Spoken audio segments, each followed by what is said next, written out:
Okay, so already a few times we've bowed and said the Nembutsu, Namo Amida Butsu. Uh, I really like saying bowing and saying the Nembutsu, but I did it for a long time without knowing anything about it. So what the heck? Let's talk about it today. First, the technical stuff. Now, up here we have a picture. Um, this is what many temples have, what you see here. It's also on your service book. And they have this on their Naijin instead of the Amida Buddha statue. Uh, this picture, I believe, is from the San Luis Obispo Temple.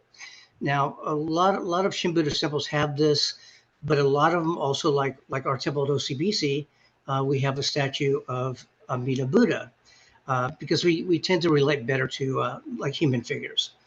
So we do that instead. But I believe traditionally this is what we would normally have. Now the Nembutsu is the practice of being mindful. Nem or Nen is mindful, and Butsu is Buddha. Now technically, Namo Amida Butsu means taking refuge in the Buddha, or we could also say to think of the Buddha. And the six kanji characters that you see, which is kanji characters is a system of Japanese writing. What you see is Namo Amida Butsu, and these are sound characters. They're chosen for sound, not meaning. Kind of like when we talk about chanting being sound meditation. But why do we do it? And why do we do it all the time? And some people ask me, what does Nembutsu mean to you? And I hate that question. I really do, because I'm never sure how to answer it. Buddhism and the Nembutsu is very personal, and there's nothing mystical or magical about Nembutsu, but as a practice, it becomes personal, and we find out what it means to ourselves. So, what I want to give you is a bit of my personal journey with it and how it created meaning for me. Uh, as I was saying before, when I first came to OCBC, a really long time ago now, uh, I really liked the bowing and saying Nama Amida Butsu. It was fun, and but I didn't actually think it was really going to do something for me. Well, then I had a close friend of mine that had a stroke, a heart attack, and a brain aneurysm all at the same time. And my friend Karen, she ended up in one of those facilities where they basically, I'm sorry to say this, but they basically keep people alive. And it honestly was a wonderful place with wonderful people working there. But, it's just not for me. I'm not good at stuff like that. So when I would walk down the hallway to see my friend Karen, I got the idea to say the Nembutsu the whole time. And it worked. Um, it made it much easier for me to do. And then they told me that I should read to her and that she would be able to hear me. And well, I'm a Buddhist and she is a Christian. So I would read from Thich Nhat Hanh's book, Living Buddha, Living Christ. Well, this all turned a personal obligation into something that I enjoyed and gained from. My Nembutsu practice was on the way. Now, last month, I spent 3 days in Berkeley. I was at the Jodo Shinshu Center there. Uh, and this was 3 days of minister assistant training. Now, don't get excited. I still don't know what I'm doing, but I'm here anyways.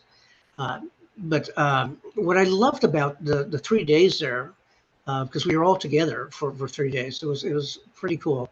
But we spent all day long bowing and saying the Nembutsu for everything that we did. And as a group, it really became part of us. And during one of the lectures, it was said that the Nembutsu was a way of showing gratitude. And that's exactly how I was feeling. And doing this carries into our everyday lives.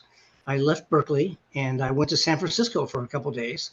Now, as many of you know, especially Brooke and Joe, I am a Disney and Disneyland fanatic.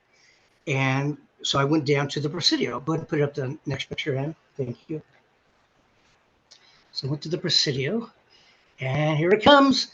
There it is. At the Presidio is the Walt Disney Family Museum, a beautiful, wonderful place. So I got my ticket, and I wandered around the lobby for a while. And then As I was walking through the museum doorway, without thinking, I stopped and I bowed and I said the Nembutsu. And I took a few steps and I was like, wow, cool. So make the Nembutsu part of your everyday life. Don't ask what it means to you. This will take us out of our. Don't ask what it means to you. Ask what it. Don't ask what I messed this part up. You can edit this out. Uh, make the Nembutsu part of your life. Don't ask what it means. Ask what it means to you. This will take us out of our evil karmic world and into the pure land of awakening. And yes, I stole that last line.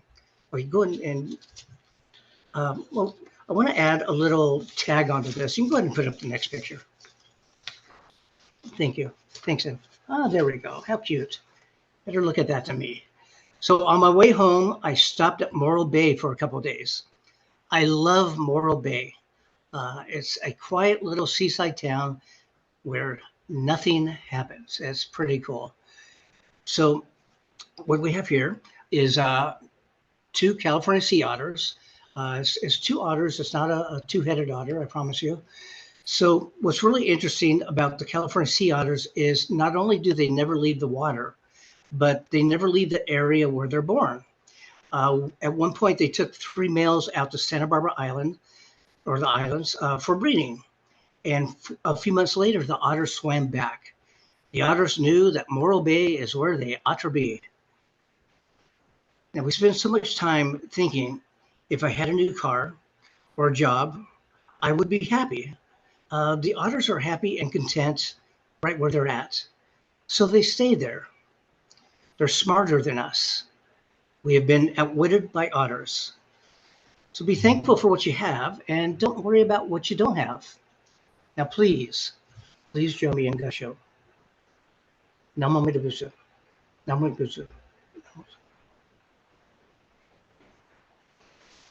All right. Thank you, everyone.